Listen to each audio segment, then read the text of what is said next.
ચૈતરભાઈ ને સરકારની અદાલતે અને સરકારે ભેગા મળીને જે કાંઈ ન્યાય અન્યાય કર્યો એનો સાચો ન્યાય આદિવાસી સમાજની અદાલતમાં થવાનો છે અને નિર્ણય આજે અહીંથી આપણે કરી જવાનું દોસ્તો. સરકાર એમ કહે છે કે ચૈતર વસાવાને 7 વર્ષની સજા. જનતાની અદાલતના કરોડો ન્યાયાધીશો તમે અહીંયા ઊભા છો, તમે કહો તમે શું સજા કરશો ભાજપને? ભાજપની સરકાર ચૈતર વસાવાને 7 વર્ષની સજા કરે તો આ આદિવાસી સમાજની અદાલતમાં ભાજપને 70 વર્ષની જેલની સજા આપણે કરવાની. આવનારા 70 વર્ષ સુધી ભાજપનું બટન નહીં દબાવવાનું અને એને સજા આપવાનો નિર્ણય આજે આ જનતાની અદાલતમાં થવો જોઈએ. લોકશાહીમાં જનતાથી મોટું હોય કોણ?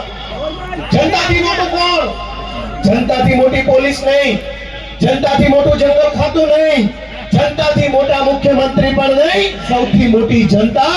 અને જનતાએ નક્કી કર્યું કે અમારો નેતા ચૈતર વસાવા છે દોસ્તો. એટલે આ સજા માત્ર ચૈતર વસાવાને નહીં, જનતાને છે આ સજા. કેમ કે જનતાએ નક્કી કર્યું ને અમારો નેતા ચૈતર વસાવા. તો કરોડો લોકોને જે ચૈતર વસાવા ઉપર વિશ્વાસ છે, કરોડો આદિવાસીઓને જે ચૈતર વસાવાની ઉપર આશા છે, એને જેલમાં પૂરવાનો અર્થ એ થયો કે કરોડો લોકોને ભાજપની સરકારે સજા આપી છે કે તમારી પાસેથી તમારો નેતા છીનવી લીધો. અરે ભાઈ સાહેબ, કેટલા વર્ષો પછી ભગવાનના આશીર્વાદથી, પ્રકૃતિના આશીર્વાદથી, વડીલોના આશીર્વાદથી હજારો વર્ષો પછી એક લડાયક ચૈતર વસાવા જેવો નેતા આપણા ગુજરાતના આદિવાસી સમાજમાં.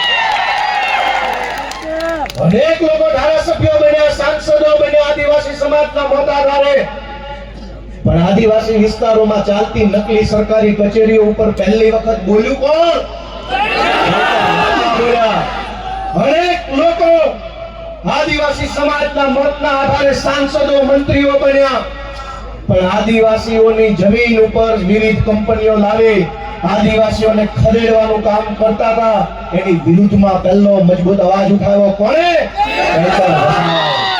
કેવડિયામાં, તાપીમાં, છોટાઉદેપુરમાં, ડાંગ જિલ્લામાં ચારો તરફ કંપની, થર્મલ પ્રોજેક્ટ, ફલાણો પ્રોજેક્ટ, ઢેકણો પ્રોજેક્ટ, તમામ પ્રોજેક્ટના લાભે આદિવાસીઓને ઘર વગરના, જમીન વગરના, શિક્ષણ વગરના, આરોગ્યની વ્યવસ્થા વગરના કરવાના ષડયંત્રને રોકવાનું કામ કર્યું કોણે? ચૈતર વસાવાએ કર્યું. અને સરકારના પેટમાં તેલ રેડાયું કે આ ચૈતર વસાવા આદિવાસીઓને કાં આટલો બધો જાગૃત કરે છે? કેમ આદિવાસી યુવાનોને જગાડે છે? કેમ સુતેલો આદિવાસી સમાજને જાગૃત કરવાનું કામ કરે છે? ચૈતર વસાવાનો ગુનો એ નથી કે જંગલ વિભાગના કર્મચારી સાથે બોલાચાલી કરી. ગુનો તો એ છે કે જંગલની જમીન તમારી છે અને તમને અપાવવાની છે એવી જાગૃતિ સમાજમાં લઈને આવ્યા. ચૈતર વસાવાએ જો બીજા ભાજપના આદિવાસી નેતાઓની જેમ રૂપિયા બનાવ્યા હોત તો જેલમાં હોત કે ઘરે હોત? એક છે મોટા કદાવર આદિવાસી નેતા, 2000 કરોડનું મનરેગામાં કરી નાખ્યું. જેલમાં છે કે મહેલમાં? આદિવાસીઓના મત લઈને, આદિવાસી વિસ્તારોની ગ્રાન્ટો ખાઈને 2000 કરોડ રૂપિયાનું બૂચ મારીને જો બેઠા હોત તો મહેલમાં હોત.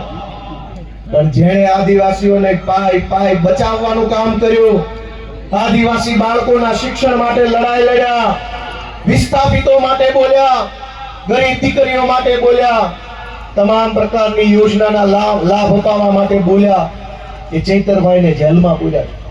વિધાનસભામાં આજની તારીખમાં જેની ઉપર ગુજરાતની હાઈકોર્ટે આદેશ કર્યો હોય કે આ ધારાસભ્ય ઉપર બળાત્કારની એફઆઈઆર નોંધો, જેની ઉપર બળાત્કારની એફઆઈઆર છે એ આજે વિધાનસભામાં છે. આજની તારીખમાં ધારાસભ્ય છે, જેલમાં નથી બળાત્કારના આરોપી.